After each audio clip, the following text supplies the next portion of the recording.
let's talk about grades because this is a thing.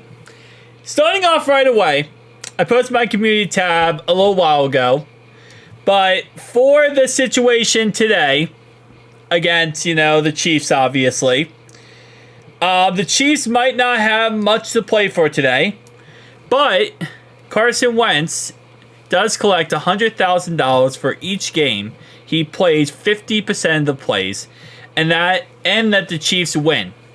A win today would mean Carson Wentz gets $100,000 extra bonus, which, again, might not mean much at the end of the day, but for Carson Wentz, it means a lot because he's not getting paid that crazy amount of money as other players are, especially in the quarterback market. So just keep that in mind. He has reasons to try to win today for money goals. Amarius Mims played 7 snaps last night at right tackle. Came in at a 22 overall grade.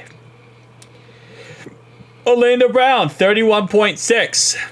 Khalil Herbert, not really great at pass blocking as well. Cordell Volson, 38.1. He was absolutely atrocious. Cody Ford was a 53.3. Alex Kappa was a 61.9. Teddy K was a 77. Ironically enough, Teddy K actually was the one who did the best. Zach Taylor gave a lot of praise to Cody Ford after this game because the fact that we can utilize him pretty much in every single position. Also, the fact that TJ Watt got 0 sacks or pressures or any stats last night, which is cool. But I did say in my video, I think it's going to come out later, that I don't care that... I do care that he did that, right? But I don't think that tells the full story. It's not like he played good football. He didn't. It's just the situation of how we double teamed him worked out very well. But Joe Burrow still got hit and sacked and pressured every single play. Like, you look at it and you're like, oh, Cody Ford, good job, buddy. You didn't let TJ Watt get to the quarterback. But guess what? You let everyone else get to him. Like, everybody else got to Joe except for TJ Watt. Which, even then, TJ Watt had a sack fumble against Joe Burrow. But it didn't actually matter because it was a defensive holding call. But still, like, yeah, you can look at it and say, Cody Ford did great. Or you can look at the fact that we just looked bad across the board. Run blocking wise, Amarius Mims, the 7 run blocking snaps, did not look good. Orlando Brown, 50.7. Cody Ford, 56.2. Again, this is why I get all this praise. I just can't get behind it because he just doesn't put up good. He doesn't do good. Like, yes, he gets utilized in every single position possible, and I'll give him props where props are due here. He gets utilized everything. But it's not like he plays good when he gets utilized everywhere. He just accepts getting utilized everywhere because he wants a job. And if he were to say no, and I only want to be left guard or left tackle, and I won't be right tackle, then he wouldn't have a job anymore. But the reason why he has a job is because he will play anything. Doesn't make him good. It just makes the fact that, he accepts it. Anyway, beside the point. Cordell Volson actually had the best run blocking snaps. Teddy K, number 2. Number 3 with Alex Kappa. And then the rest of the offensive line just kind of piss poor across the board. Which is not really too surprising with how we have seen last night. Last night was not good.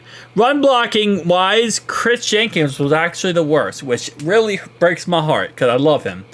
So it sucks to see that he did not have a good game. Joseph Asai, 49.7. Jermaine Pratt, 52.1. And Miles Murphy, 52.7. Trey Hendrickson also had a very bad night in the run department. Shaka Hayward played 5 snaps last night, which is awesome in the run defense-wise. And Moma Jagmita only played 1. Which, yeah, not the greatest. Love to see him play a little bit more snaps if he could. Get him on the field, see what he can do. Trey Hendrickson, obviously the best pass rush grade last night. Mike Hilton, number 2. Chris Jenkins, one of the worst again. Ugh, hate to see that. Miles Murphy, 63.9, so not the worst. Keep in mind, again, PFF grades, take it with a grain of salt. It's all about sample size, but when you have a guy, for example, Trey, who's played 34 passing snaps, 31 pass rushing snaps, usually you could take the grades very one for one because he played a lot. But if a guy played Shaka Haywood 2 coverage snaps, throw out his grades completely. His grades mean nothing. Mike Hilton was the best last night in coverage, which is not usually what we see with Mike Hilton. Usually he's really good at tackling, really good in run defense, but he's not really a coverage guy. Josh Newton, Poison Ivy, Marco Wilson, and Cam Taylor-Britt were the worst last night for our secondary. Definitely did not help out much of anything.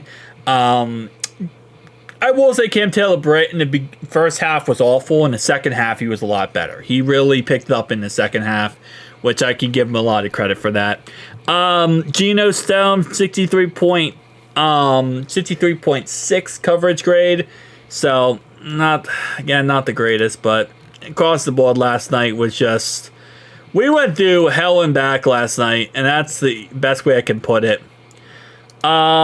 We did learn last night, though, we have a new kick returner, and that's Isaiah Williams. He is our new kick returner after last night. I honestly don't want to see anyone else kick return the ball except for him. Punt returner, I guess he can also be a punt returner, whatever. But I don't want to see anyone but Isaiah Williams kick return the ball. Last night, we obviously had a muff punt by Poison Ivy, so probably not going to see him much more in punt return games at all. After last night's muff almost cost us the game. Obviously, it didn't, thankfully. But Poison Ivy did have one punt return of the season, and he muffed it. And, well, he didn't muff it. It hit his foot and bounced off his foot, which gave them the ball back and potentially gave them a chance to win. So, let's not do that. Tell me down below your thoughts and opinions, though, guys. I'll see you guys next one. Peace.